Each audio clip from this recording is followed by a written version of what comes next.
I've always been obsessed with roller coasters.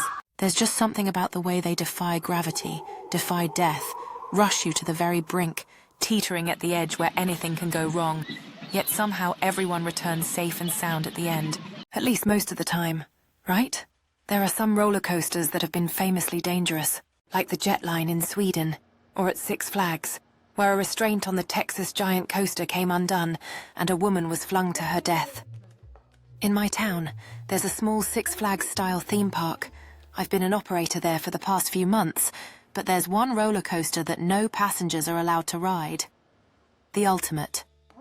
I once asked Markesha, another staff member, when it would open. She said, never. The boss insists the Ultimate has a bug. Fast forward a few months, Markesha and I were kind of casually dating. She loved roller coasters as much as I did. One afternoon she suggested, maybe we ride the Ultimate ourselves, after the park closes. So one night, it was decided Markesha, Carlos and I would meet after closing hours and ride the Ultimate. Staff were cleaning up when I met Carlos at the main entrance. We walked toward those ominous black loops of the Ultimate. Markesha was already there, running one last test.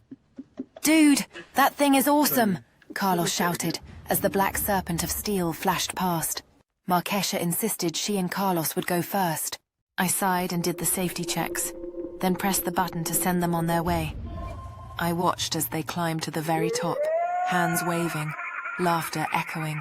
Then the plunge. Screams filled the air as they rocketed down. But as they hit the second loop, I saw something impossible. Another passenger. In the back of the train. I could have sworn it was empty when they boarded.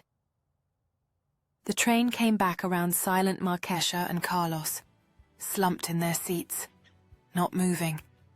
I didn't move. Couldn't. Someone else called emergency services. They unstrapped Markesha and Carlos, but it was too late. The next day, the park opened as usual. No headlines, no chaos. Just two bodies, quietly carried away. And me, haunted by the fact that it was my hand that pressed the button. The Ultimate was examined again. No flaws. Test dummies ran fine, but the boss always called it a bug. Not a mechanical bug. A passenger. One that always appears after the first loop. It used to be just one alone rider, but now there are three.